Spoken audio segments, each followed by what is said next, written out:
les bûches sont le peuple syrien. Voilà. Vous disiez tout à l'heure à propos de la clémence du gouvernement syrien vis-à-vis de gens qui ont pris quand même les armes contre l'État syrien, qui ont commis des massacres, qui ont été des assassins. Ce sont des assassins. Hein. Et pour mieux mesurer en fait je dirais le côté magnanime extrême du gouvernement syrien, c'est de se rappeler que tous les gens qui en Europe, en particulier en France ou aux États-Unis, ont été détectés comme terroristes en train de commettre des actes de terrorisme, il n'y a pratiquement personne de vivant aujourd'hui. Ils ont tous été tués sur place ou ensuite. Hein, il n'y a pas eu rendez-vous, vos armes lourdes, on vous laisse votre Kalachnikov et on vous laisse repartir pour la Syrie. Exact. Hein, exact. Je veux dire, est-ce que l'exemple, la comparaison est suffisamment éloquente pour montrer à quel point la critique qui a été formulée contre le gouvernement syrien à propos d'Araya était d'une mauvaise foi crasse. Tout à fait, tout à fait. Je suis entièrement d'accord avec ça. Et c'est comme ça sur toute la ligne, en fait. On parle de Daraya, mais ça a été aussi la même chose à Madaya, ça a été la même chose à Zabadani. Et puis surtout à Hasake, aussi récemment. Oui. À Hasake, c'était pas un accord, en fait, qui était entre Syriens, mais c'était les États-Unis qui ont voulu créer quand même une sorte de guerre entre les Kurdes de Hasake et les Arabes de Hasake. Oui. En fait, fort heureusement, ils ont été beaucoup plus sages, et puis ça a été très vite contenu par les chefs des villages. Mais bon, c'est que on voit clairement que les États-Unis s'amusent à créer des différends et à jeter de l'huile sur le feu et à surtout à créer des guerres civiles, des guerres civiles, des petites guéguerres ici et là, de manière à ce que le pays soit tout le temps en flammes.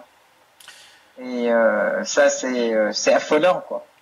Ça m'évoque un événement actuel qui n'a rien à voir avec la Syrie, mais qui va tout à fait dans le sens de ce que vous dites, c'est-à-dire la région du Cachemire, qui est utilisée pour créer une tension de plus en plus forte entre l'Inde et le Pakistan, en espérant probablement une guerre entre les deux pays, puisque le Pakistan est un allié de la Chine, ce qui permet à Washington d'occuper la Chine, ou de pouvoir, dans cette éventualité-là, occuper la Chine sur un front secondaire pour affaiblir ses forces éventuellement pour défendre ses intérêts dans l'archipel des îles Spratly en mer du Sud méridionale, en mer de Chine méridionale, pardon. En mer de Chine, oui. Vous parliez oui, aussi... tout à fait. Enfin, je connais beaucoup moins bien le cas chinois, mais de toute façon, il est clair que la politique américaine a toujours été de cette manière depuis leur création. Moi, je tiens quand même à rappeler que c'est un pays de colonisateurs qui a été créé sur les décombres de 500 nations d'Amérindiens qui sont des grandes civilisations et puis en faisant des accords et en ne les respectant pas d'un côté, et de l'autre côté en attisant les contradictions entre les tribus et en armant certaines tribus contre d'autres. Ça a été comme ça.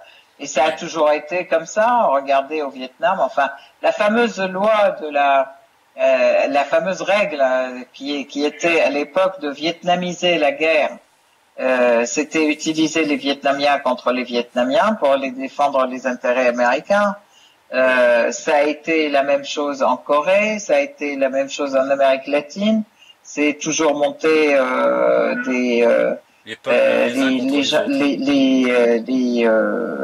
les gens les uns contre les autres. Hein. Et par contre, quand il y a un pouvoir qui est patriotique, qui est stable, qui refuse le diktat américain, eh ben on lui fait des coups d'État, on fait de tueurs économiques, etc. Enfin bon, rappelons-nous quand même le 11 septembre 73, le coup d'État contre Allende au Chili. Absolument. Rappelons, franchement, il faut se rappeler tous ces événements pour voir que les États-Unis ont toujours été pour une ingérence dans la vie des autres pays. Aujourd'hui, le Venezuela, il fait encore l'objet d'une 5e tentative de coup d'État aussi. Il y en a eu 4 contre Chavez. Absolument. Et maintenant contre Maduro. Au Brésil, cette tentative aussi, qui a malheureusement réussi pour destituer Dilma Rousseff. C'est quelque chose d'absolument affolant. Ils arrivent à acheter les consciences, à influencer les gens, etc. Et à utiliser la moindre petite contradiction dans ces pays, mais pour les atomiser, pour pousser au maximum les contradictions, pour aller dans le sens d'une scission. Quand on voit aujourd'hui tous les pays qui étaient les pays de l'Est, en fait les pays de l'Europe de l'Est, hein, la Tchécoslovaquie est devenue 2 pays, la Yougoslavie est devenue 5 pays, et encore il y a toujours une guerre silencieuse qui continue. Franchement, bon, donc on voit quelle est cette politique de l'OTAN en fait, qui est l'instrument de pouvoir des États-Unis, et puis l'ONU qui est devenue un petit peu la plateforme qui couvre ce pouvoir. Et aujourd'hui, je peux dire, fort heureusement, avec cette guerre contre la Syrie, avec la résistance de la Syrie, avec cette alliance que la Syrie a créée autour d'elle, en fait, l'alliance avec l'Iran, avec la résistance libanaise, avec sans doute bientôt la résistance irakienne aussi, et la Russie, la Chine, l'Afrique du Sud et les pays du BRICS, en fait, aussi l'Inde, dans une certaine mesure. Oui. Bon, tout ceci, on voit quand même progressivement l'effondrement du monde monolithique, en fait, où dominaient les Américains. Donc le monde des années 90, hein, on peut le dire, et la naissance difficile, certes, mais sûre et lente et sûre, d'un nouveau monde où il y a plusieurs pôles et surtout, ce qui est soulageant, ce qui est intéressant et important à signaler, c'est que la Russie est devenue une grande puissance, oui, mais qui exige un respect des peuples et un respect surtout de la Charte des Nations Unies, qui est une charte qui est effectivement basée sur le droit des peuples, etc., mais qui est violée tous les jours par ces pays occidentaux, oui, de l'OTAN et qui sont alliés des États-Unis. Ce qui a d'ailleurs fait dire à propos de l'ONU, en plein conflit sur les îles Spratly, justement, avec la Chine, ce qui a fait dire au nouveau président des Philippines qu'il en avait assez, en fait, de l'ONU et qu'il envisageait très sérieusement de s'allier avec la Chine pour créer une nouvelle instance internationale du même type et concurrente à l'ONU. Ce qui représente pratiquement l'équivalent d'une gifle diplomatique adressée à Washington. Mais ça, c'est parce que c'est la constatation.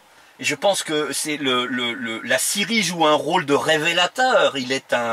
C'est malheureusement, aux dépens malheureusement d'un grand nombre de victimes syriennes.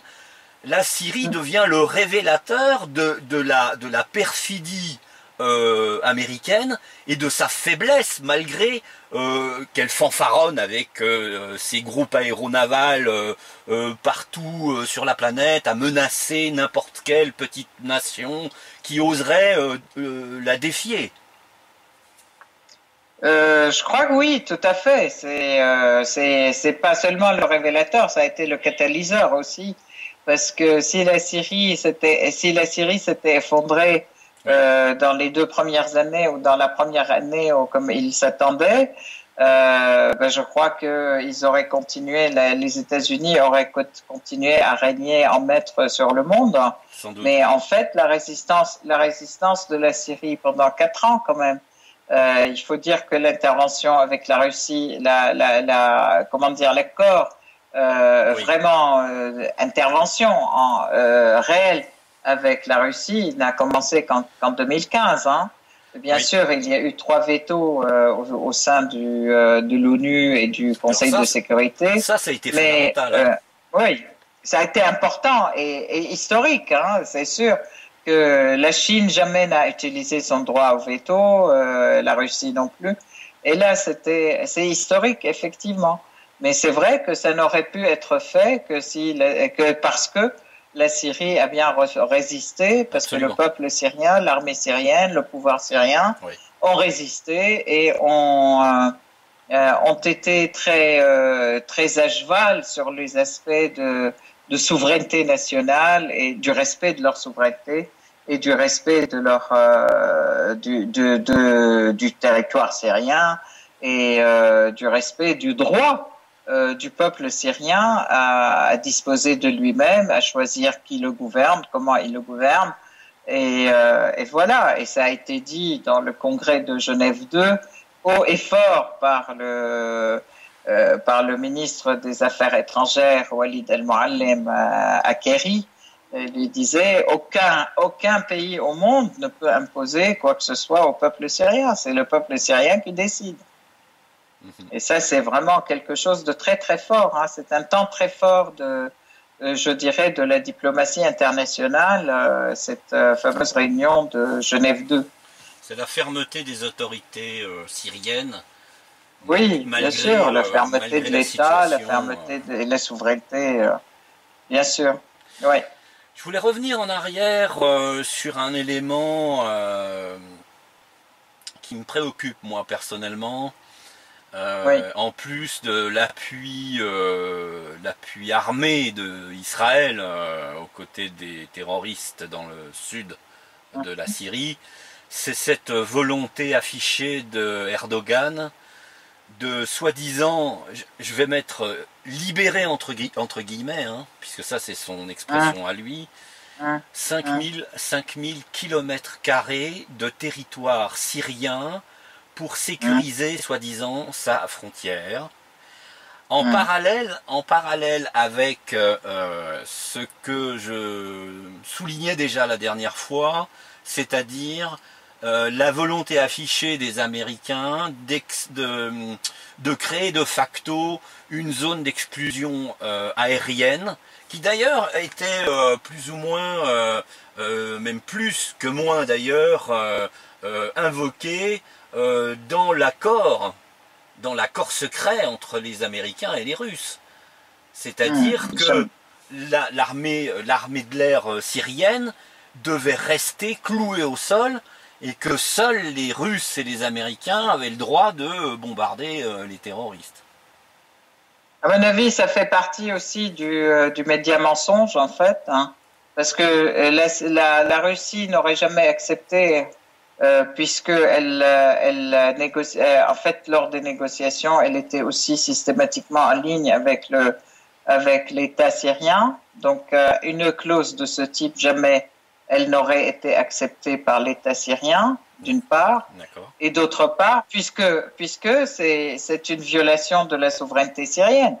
Comment l'armée syrienne et l'aviation syrienne, qui a le devoir, non seulement le droit, mais le devoir de défendre tout grain du territoire syrien, doit se soumettre au diktat d'un pays étranger qui lui dit de rester cloué au sol et nous bombardons à votre place. Non, mais c'est impensable. Et il n'est pas pensable que l'État syrien ait pu accepter ou puisse accepter ce type de conditions.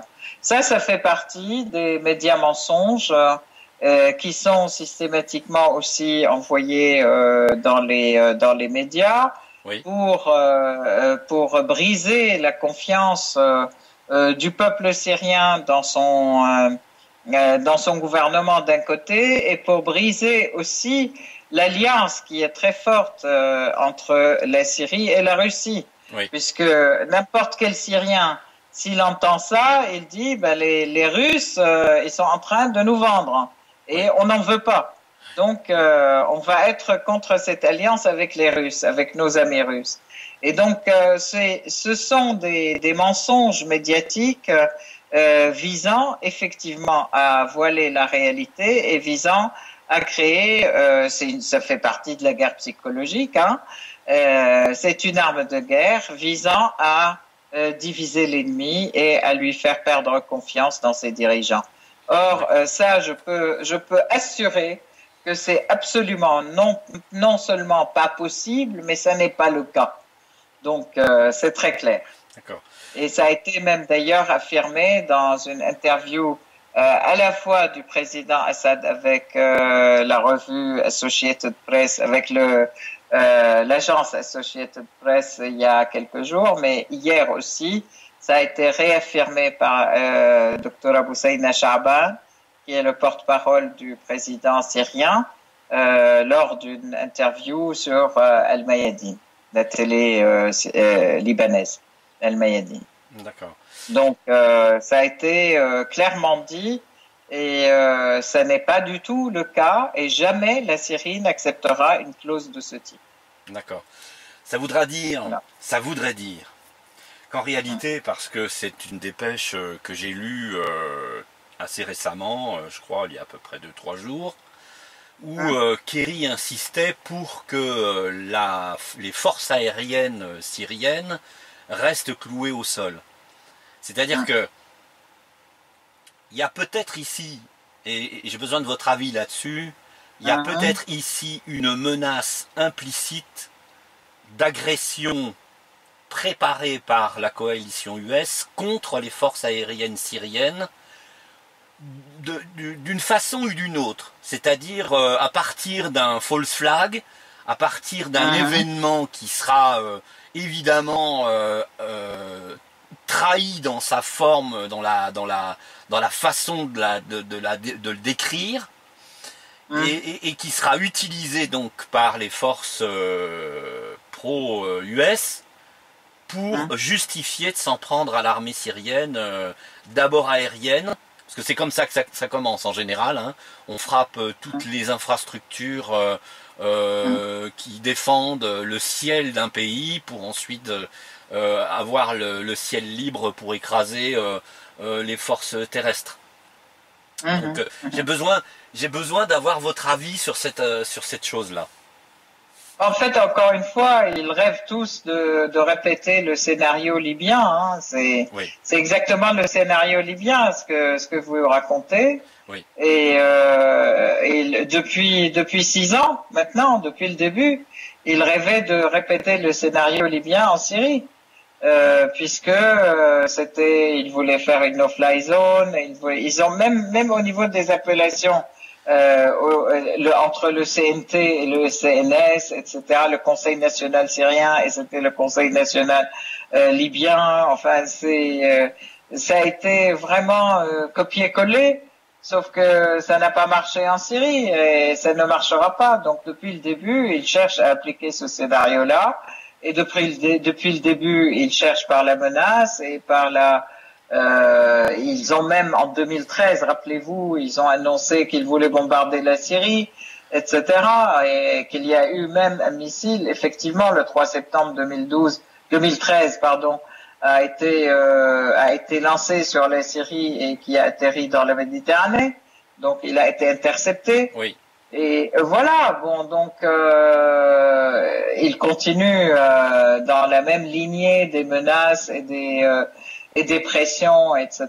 Mais nous continuons aussi. Ils peuvent dire ce qu'ils veulent. Kerry peut raconter ce qu'il veut.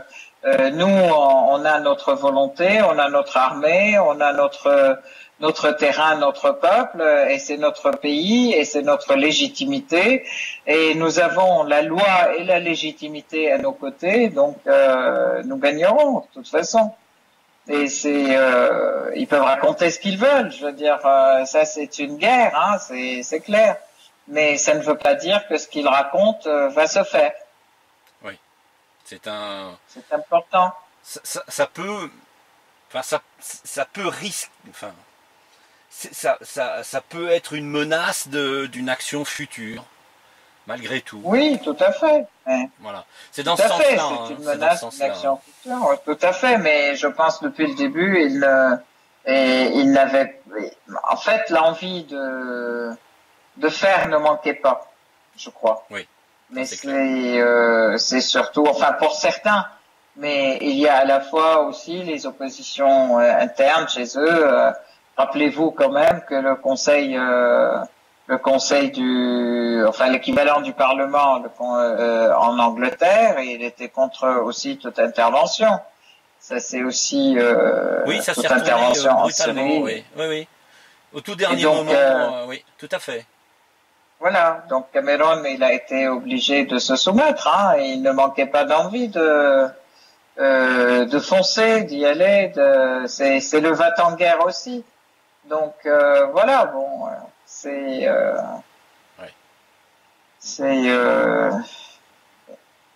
pas une situation statique, hein, le moins qu'on puisse dire, c'est très dynamique mais c'est la volonté du peuple qui joue l'élément moteur, à mon avis. Certains analystes disent que après la demande d'Obama de consulter son Parlement pour obtenir un feu vert pour bombarder la Syrie, feu vert qu'il n'aurait pas obtenu, apparemment, finalement, il aurait été décidé de créer une nouvelle mouvance terroriste qui fasse le boulot à sa place. Et cette mouvance, c'est Daesh. Mais face à l'efficacité absolument redoutable des bombardements syriens et surtout des bombardements russes, je dirais les effectifs terroristes sont en train de fondre comme neige au soleil. Et que finalement les proxys utilisés par Washington pour éviter d'être exposés directement dans cette affaire sont en train, ce proxy-là est en train de disparaître et les sommes absolument faramineuses et les quantités d'armes absolument colossales qui ont été distribués, si les choses s'arrêtent là, c'est à perte. Donc c'est le risque. J'ai l'air d'insister là-dessus un peu, mais j'ai l'impression que c'est le risque énorme. C'est la raison pour laquelle une autre dépêche est arrivée pour expliquer que des troupes américaines étaient en train de débarquer en Syrie à plusieurs lieux différents et que ça peut signifier une préparation militaire d'importance avec l'OTAN contre la Syrie dans les prochaines semaines. Hein. Tout à fait. D'ailleurs, on voit aussi l'échec des proxys. Maintenant, ce sont les maîtres qui interviennent eux-mêmes. Alors, on voit c'est une intervention des États-Unis, des pays de la coalition, donc les États-Unis avec Australie, Angleterre, Allemagne et France aussi. Donc, une intervention à Deir ez-Zor, on voit l'intervention de la Turquie qui agissait par Daesh interposé, et ben c'est eux qui interviennent directement. Israël intervient directement alors qu'elle agissait par Al-Nusra interposé, etc. Donc on voit l'Arabie Saoudite qui intervient par Fatah al-Sham et Fatah al-Islam qui sont à Douma. Qui eux aussi, en fait, ils commencent aussi à renvoyer à nouveau des renforts, etc. Et ils essayent de protéger. Donc, de toute façon, c'est clair qu'il y a de plus en plus une intervention directe, mais si l'intervention par proxy a échoué, il n'y a pas de raison pour que l'intervention directe n'échoue pas non plus. Donc voilà. Oui, avec les Russes, oui. Avec les Russes et les Iraniens à proximité géographique, c'est certain que c'est pas gagné. Hein. Ouais, c'est-à-dire que s'il y a une intervention directe, c'est une menace, et cette menace, elle peut dégénérer en guerre mondiale dans la région. Voilà. Est-ce que l'un ou l'autre, en fait, est-ce que les États-Unis veulent courir le risque de prendre d'une guerre mondiale réelle, quoi? Bon, qui d'ailleurs, laquelle guerre mondiale, elle fera disparaître Israël, hein? C'est clair. C'est-à-dire ce qui est l'état d'occupation de la Palestine, hein, va payer les frais de cette guerre si elle éclate dans la région. Ça, c'est sûr que c'est ça le résultat immédiat. Donc bon, bah il faut qu'il mesure aussi ses effets, oui. Les uns comme les autres, hein, d'ailleurs. D'accord. C'est sûr. Avez-vous d'autres informations à nous communiquer sur l'actualité? En fait, les informations, je peux dire effectivement au niveau d'Alep, il y a une bonne progression de l'armée syrienne du côté d'Alep Est, hein, que certains civils d'Alep Est ont été évacués justement Alep Est qui est en fait où la population civile croupie sous le joug des terroristes. Bon, il y a eu un accord pour laisser sortir une partie de la population civile, ce qui n'a pas empêché les terroristes de leur tirer dessus en sortant, ce qui n'a pas empêché non plus les terroristes de tirer d'ailleurs sur les militants du Croissant Rouge, hein, qui sont en fait la Croissant Rouge, c'est quand même l'organisation locale qui travaille avec la Croix-Rouge. Donc sur le terrain, il y a eu 63 personnes qui ont été tuées, hein, des militants volontaires du Croissant Rouge, hein. Donc tout ceci, alors avec toutes ces accusations, false flag encore une fois, que l'armée syrienne a attaqué le convoi des aides qui a été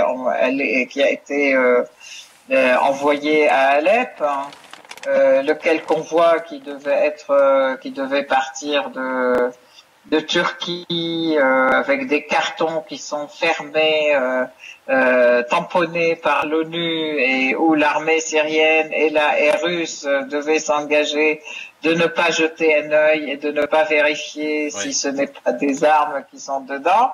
Et donc elle a été bloquée pendant un certain temps, ce qui est tout à fait normal par l'État syrien, puisqu'on était persuadé de toute façon que c'était des armes. Oui. Et après, il y a eu un convoi humanitaire qui a brûlé. C'est pas le convoi, en fait, une voiture du convoi humanitaire qui a brûlé dans les terrains qui sont contrôlés par les terroristes. Et ils voulaient mettre ça sur le dos de l'armée syrienne. Encore une fois, agiter quelque chose contre l'armée syrienne, contre l'État syrien. Le de Mistura qui dit de toute façon nous regrettons, il n'y a aucune coopération de l'armée de l'État syrien, alors que tout se fait avec eux, en accord avec eux, et en les informant, pas en accord avec eux, en les informant. Donc voilà, encore une fois, la mauvaise foi de Mistura, la mauvaise foi des Américains, des Turcs, etc., qui veulent protéger les terroristes. Je trouve ça vraiment aberrant. Le plus aberrant, c'est que de Mistura en arrive à vouloir protéger les terroristes et exiger qu'il y ait les casques blancs. Alors là, c'est une histoire, encore une parodie, c'est une histoire de casques blancs, oui. À qui on veut donner le prix Nobel de la paix. qui ne sont rien d'autre qu'un Nusra avec des casques blancs. Enfin bon, c'est... White Hamlet. En anglais, Absolument. White Hamlet. White Hamlet, tout à fait. White Hamlet. Qui possède apparemment un excellent studio de montage vidéo, puisque Tout à fait. il n'hésite pas à mettre qu'on dirait ils font de la propagande. Hein. Moi, je me rappelle de cette vidéo où ils extraient une petite fille soi-disant sous les décombres. Enfin, quand on retire un enfant de sous les décombres, il est plein de poussière, de ciment, de choses comme ça. Et la gamine n'avait rien. Elle était même pas sale sur elle. Elle avait l'air d'être plutôt joyeuse. C'est un. En plus, il y a des photos qui les montrent en train de saluer avec Al-Qaïda, avec les terroristes d'Al-Qaïda, le bombardement des quartiers ouest d'Alep. Hein. Il y a une photo comme ça où on les voit en train de lever les bras en l'air de satisfaction en présence de ces terroristes. Donc, bien sûr. Alors le gars qui a pris la photo de ce garçon ou fille, je crois, c'est celui de Noureddin Zanki qui a tué le gamin palestinien du camp de Hadara. Oui. Qui lui a coupé la tête, qui lui a tranché la gorge il y a à peine un mois, quoi. Vous parlez devant les caméras aussi. Voilà, vous parlez je parle du petit qui était dans l'ambulance, plein de poussière, exact. Avec des traces de sang. Exact. Voilà, soi-disant retiré des décombres. Où on voit que pendant plusieurs minutes, personne s'occupe de lui, ce qui prouve bien que c'était quand même une farce. Pas pour les gamins, forcément, mais en tout cas, le montage était une farce. Et effectivement, celui qui a pris la photo était présent lors de l'égorgement de ce pauvre gosse. Non, c'est lui qui lui a coupé la tête. Bon, c'est lui qui a égorgé le gamin. Voilà. Ouais. C'est encore pire. Ouais. De Noureddin Zanki. On est au sommet de la perversion, je crois, là, à ce niveau-là. Tout à fait. Et cette organisation Noureddin Zanki qui est traitée de opposition modérée. Oui. Par les États-Unis. Et bientôt, on va qualifier Marc Dutroux de gentil animateur d'enfants dans des...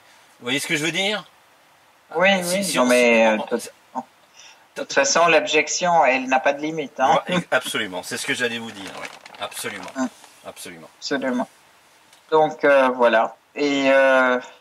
bon, je crois que on peut arrêter là. On peut quand même dire deux mots par rapport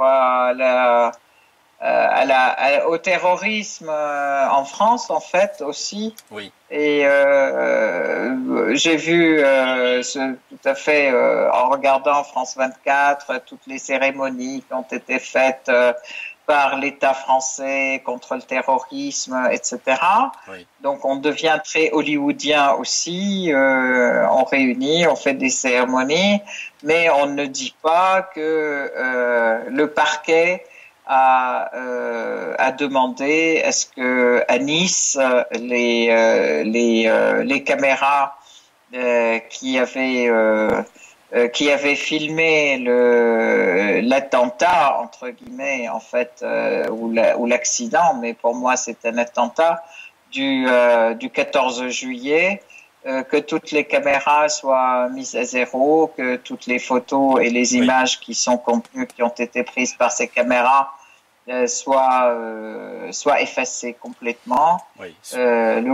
L'objectif étant éviter une mauvaise utilisation soi-disant des images. Et moi, je peux dire que c'est plus que louche, hein, que au lieu d'utiliser ces images pour une enquête réelle, c'est effacer ces images. Ça veut dire qu'on veut dissimuler une connivence réelle et une coordination réelle entre peut-être les services de renseignement ou les services de police et puis le terroriste. Hein. Et puis, bon, ben, c'est toujours bon de tuer les gens, les morts ne parlent plus. Oui. Donc, on peut pas savoir qui c'étaient ces gens et comment ils étaient élevés, entre guillemets, et entraînés, et où ils ont été. Oui. Voilà. Et ça, c'est... donc, je peux dire, il faudra quand même qu'on tire une sonnette d'alarme, même en France, et surtout en France aussi, pour qu'il y ait, pour que la population soit plus alerte et plus vigilante concernant tous les médias, tous les médias mensonges qui visent effectivement à enlever encore plus de liberté au peuple et prolonger l'état d'urgence et puis appuyer donc toute cette manipulation médiatique. Je dis ça en tant que Française parce que j'ai à cœur aussi la liberté en France et la liberté d'expression des gens. Rappelez-vous quand même, ou rappelons-nous, que le lendemain de cet attentat de Nice, le Parlement a voté la prolongation de l'état d'urgence de 6 mois, qui arrive à échéance bientôt d'ailleurs. Oui. Il va falloir s'attendre aussi à ce qu'il y ait peut-être d'autres événements pour qu'il soit reconduit. Oui, parce que le président de la République, puisque j'avais été un des premiers à avoir été informé de ce carnage à Nice, avait annoncé d'ores et déjà à 3 heures du matin, le lendemain, c'est-à-dire quelques heures, 3 ou 4 heures après l'événement, la prolongation de l'état d'urgence, que j'avais annoncé moi en tant que risque d'acte d'attentat quelques jours avant. J'avais expliqué que l'état d'urgence allait se terminer le 26 juillet et qu'il fallait s'attendre, je crois que j'ai dû poster ce message-là le 6 ou le 8 juillet, et j'ai expliqué que le gouvernement avait absolument besoin de rester dans cet état d'urgence et pas de revenir en arrière, et que pour ça, il fallait s'attendre à un autre attentat sanglant. Alors, la particularité de ce qui s'est passé à Nice dépasse ce qui s'est passé à Paris, pour une raison simple. Pourtant, à Nice, il y a eu moins de morts qu'à Paris. Mais il y a une chose qui est certaine, c'est qu'à partir du moment... le premier choc est arrivé le 7 janvier 2015 avec les attentats de Charlie Hebdo et du supermarché Cacher. On a eu une manifestation publique organisée d'une manière qui, moi, me dérange énormément le 11 janvier. Ça avait choqué la population, puis la population s'était un peu endormie sur ses lauriers, et puis le 13 novembre arrivent les attentats de Paris, et là il y a carnage aussi, mais ça reste relativement imperceptible, parce que jusqu'à ce qu'on voit en pirate l'image de l'intérieur du Bataclan ensanglanté avec des corps un peu partout. Mais ce qui a fait le déclic, ce qui a vraiment fait basculer la population française dans une forme de colère naissante, c'est le fait qu'à Nice, on n'ait pas pris la moindre disposition, je dirais, de base pour protéger la trentaine de milliers de personnes qui étaient venues assister à ce feu d'artifice, et surtout, le fait que parmi les victimes, il y ait de nombreux enfants. Et ça, c'est quelque chose qui a fait basculer la population française dans un état d'abord de stupeur et ensuite de colère. Parce que si la police n'a pas fait son travail, si la municipalité n'a pas été capable de poser vous savez, ces murs en béton qu'on trouve le long des routes, enfin, il y en a des milliers des poteaux de béton, ou des herses, vous savez, c'est cette chose qu'on met sur la route qui crève les pneus si jamais vous osez la traverser. Rien de tout ça n'existait sur la promenade des Anglais. Rien de tout ça. Donc, la suspicion c'est une soirée bon enfant. Voilà. La suspicion s'installe. Et là, les enfants ont fait basculer, je crois, une partie de la population française dans un état de colère et de volonté de savoir. Et je pense que le gouvernement actuellement a de très graves ennuis en préparation dans l'avenir. Voilà. Bon, sur ces bonnes paroles, il faudra qu'on souhaite plein de bonnes choses quand même à la population en Syrie et en France. Oui.